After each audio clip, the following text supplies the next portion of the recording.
நம்ம லைஃப்ல இப்படி வாழணும் அப்படி வாழணும் அப்படின்லாம் சொல்லி லாஸ்ட்ல எப்படியோ வாழ்ந்தா போதுண்டா அப்படிங்கிற மாதிரி நம்ம வாழ ஆரம்பிச்சிடறோம். நம்மளோட வாழ்க்கை வந்துட்டு அந்த மாதிரி ஒரு இக்கட்டான சூழ்நிலையில போய் மாட்டிக்குது.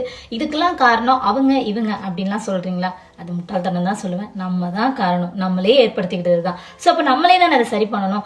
எதுக்காக இதை சொல்றேன் அப்படின்னா, நம்ம வந்துட்டு ஒரு விஷயத்துல வந்து ஏமாந்து போய் நம்ம எல்லாத்தையும் இழந்து ஒரு கஷ்டத்துல நிற்கும் போது நம்ம மனசு வந்துட்டு ஒரு குழந்தை மாதிரி மாறிடும். அந்த டைம்ல என்ன ஆகும் அப்படின்னா, யாராவது வந்துட்டு, அதாவது பெரிய பெரிய விஷயத்துக்கெல்லாம் நம்ம ஏங்க மாட்டோம். குட்டி குட்டி விஷயம், சாப்பிட்டேன்னு கேட்க மாட்டாங்களா, எங்க இருக்க, வீட்டுக்கு வந்துருவியா அப்படிலாம் சொல்லி ஒரு பாசமா கேர் பண்ணி யாரும் நம்மளை கேட்க மாட்டாங்களான்னு சொல்லிட்டு சின்ன சின்ன விஷயத்துல வந்து நம்ம ரொம்ப எமோஷனலா ஃபீல் பண்ண ஆரம்பிச்சிருவோம்.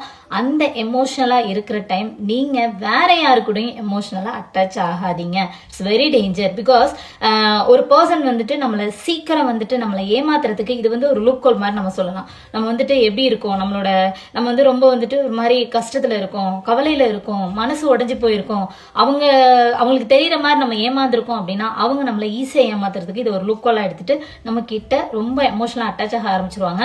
அவங்க சொல்ற சின்ன சின்ன வார்த்தை கூட நமக்கு வந்துட்டு ஒரு பெரிய ஒரு ஆறுதலை கொடுக்கும்.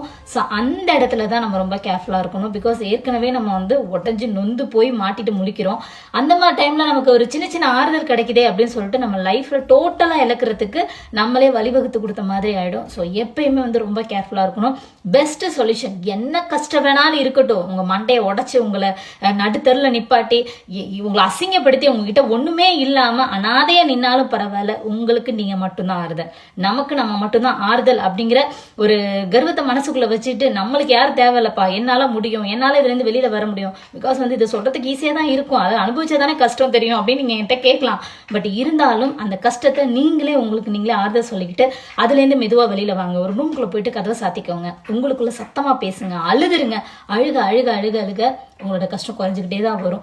எவ்வளவு கஷ்டமா இருந்தாலும் உங்களுக்கு நீங்க தான் ஆறுதல் அப்படிங்கிற ஒரு பெரிய ஒரு ஆயுதத்தை கையில எடுக்க ஆரம்பிச்சிட்டீங்கன்னு வச்சுக்கோங்களேன், எல்லா விஷயத்தையும் தட்டி தூக்கிட்டு போயிட்டே இருக்கலாம். அந்த மாதிரி ஒவ்வொரு விஷயத்துலயும் நம்மளை நாமளே பார்த்துக்க ஆரம்பிச்சிட்டோம் அப்படின்னா யாரையும் டிபெண்ட் பண்ணணும்னு அவசியம் கிடையாதுங்க. அப்போ மனசு நம்மளே சொல்ல ஆரம்பிச்சிடும், நம்ம சம்பாதிச்சாதான் நம்மளுக்கு வேணும்னா நம்ம தான் வந்து உழைக்கணும் அப்படிங்கிற அந்த மைண்ட் செட்டுக்கு வர ஆரம்பிச்சிடும். அடுத்து என்ன ஸ்டெப்பு, நம்ம ஓட ஆரம்பிச்சிருவோம். ஏன்னா எப்பயுமே வந்துட்டு ஒரு மனசை வந்து சக்ஸஸ் ஆகிறதுக்கு ஃபர்ஸ்ட் அடி உத மிதியெல்லாம் வாங்கி அழுது இருக்கிற எல்லா கஷ்டத்தையும் அனுபவிச்சுட்டு அதுக்கப்புறம் தான் நம்ம வாழ்றதுக்கான ஸ்டெப் எடுக்க ஆரம்பிப்பாங்க.